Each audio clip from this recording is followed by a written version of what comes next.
Today, we will examine the Korean Air Flight 007 shootdown incident, which is considered the worst incident in the history of Korean aviation.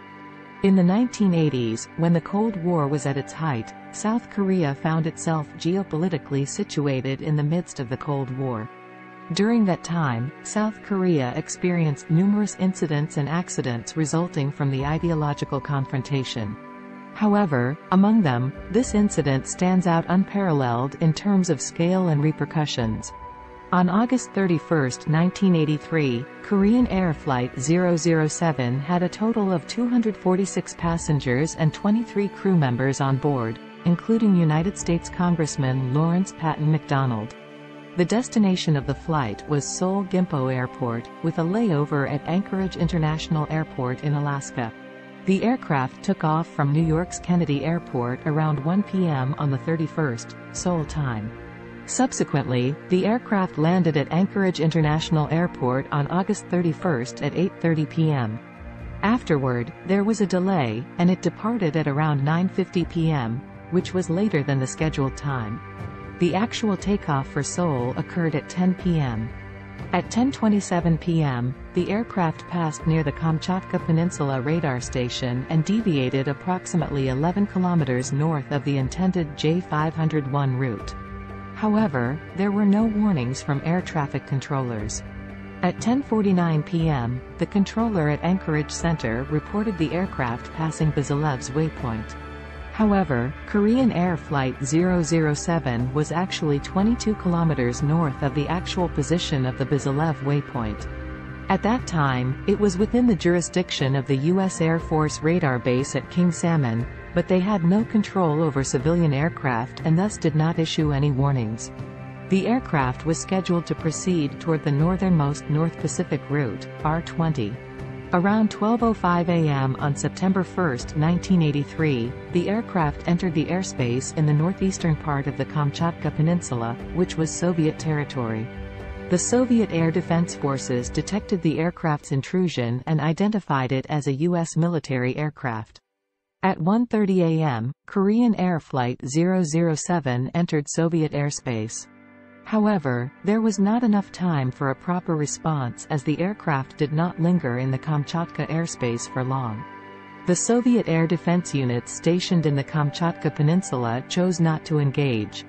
At 2:28 a.m., Flight 007 passed through Soviet airspace and disappeared from Soviet radars. At 2:36 a.m., Korean Air Flight 007 re-entered Soviet territory over the Sakhalin Island after crossing the Sea of Okhotsk. At this point, the Soviet military went on high alert. At 3:05 a.m., Korean Air Flight 007 made radio contact with Korean Air Flight 015, which originated from Los Angeles. Korean Air Flight 015 was flying safely, avoiding Soviet airspace as planned. However, the crew of Flight 007, after checking their flight plan and considering themselves within the acceptable margin of error, did not realize that they had deviated from the intended route. At 3:08 a.m., a Soviet Air Defense Force Su-15 interceptor aircraft, piloted by Gennady Nikolaevich Osipovich, confirmed the presence of Korean Air Flight 007. Due to the early morning darkness, it was impossible to identify the specific aircraft model, but Osipovich reported seeing navigation lights and anti-collision lights flashing. According to later interviews with Osipovich, he was able to identify markings, including the civil aircraft markings on the tail. As Osipovich's fighter pursued Flight 007, he attempted warning shots. However, given the nighttime conditions and the absence of tracer rounds in the Su-15's ammunition, Flight 007 remained unaware of these warning shots. After the warning shots, by a stroke of luck, Korean Air Flight 007 rose its altitude and reduced its speed. This change was perceived as an aggressive action by the pilots of the Su-15. From the fighter pilot's perspective, they mistakenly perceived Korean Air Flight 07's actions as post-stall maneuvers. Gennady Nikolaevich Osipovich thought that the civilian markings were painted as a form of disguise, and it is likely that military officials on board so it was some type of military aircraft for sure. Even without such coincidences, there is a high likelihood that, if Korean Air Flight 007 had continued its evasive flight, disregarding, or actually failing to detect, Osipovich's fighter, it would have been shot down. Due to the slow response of the Soviet air defense system in the Far East region, Osipovich's fighter encountered Korean Air Flight 007 at a point where the aircraft was already heading towards international waters, away from the vicinity of Soviet military bases. Failing to shoot it down would have meant losing sight of the target that was about to escape, and there was also a lack of time for further deliberation. Believing that Korean Air Flight 007 was intentionally trying to evade him by reducing speed and climbing in altitude while performing an overshoot maneuver, Osipovich made a decisive move to circle around and fly approximately 8 kilometers behind the aircraft. Around 3:25 a.m., he fired 2 R-98 air-to-air missiles at Korean Air Flight 007. One of the missiles missed and veered off in a different direction, but the other missile detonated in close proximity to the rear of Korean Air Flight 007. Following the hit, the aircraft briefly ascended to approximately 38,000 feet before entering a rapid descent, plummeting for about 11 minutes before disappearing from radar. All passengers and crew on board the aircraft were killed as a result of the incident. According to the final report, the primary cause of the downing of Flight 007 was attributed to the pilot's error. The pilots failed to set the aircraft's navigation option to INS, Inertial Navigation System, from the beginning of the flight until its destruction.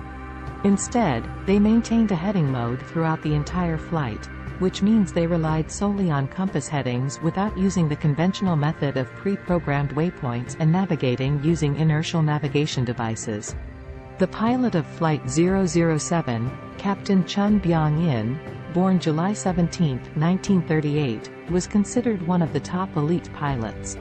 He excelled in the Republic of Korea Air Force pilot training program, graduating at the top of his class. After completing his training, he immediately joined the Air Force as a lieutenant and became a member of the aerobatic display team, the Blue Sabres. He later joined Korean Air and even served as a pilot for the presidential aircraft. The fact that such a highly skilled and experienced pilot deviated from the established flight path is indeed a mystery.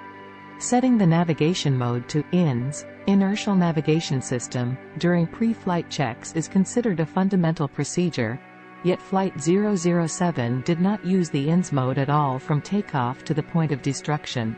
The unprecedented incident of an unarmed civilian airliner, particularly a large aircraft carrying a significant number of passengers, being shot down without any noticeable warning by a military fighter jet, resulting in the loss of all passengers and crew, shocked the entire world. The Soviet Union was no exception to this astonishment. Initially believed to be a U.S. reconnaissance aircraft, the true nature of the wreckage was later confirmed to be a civilian airliner.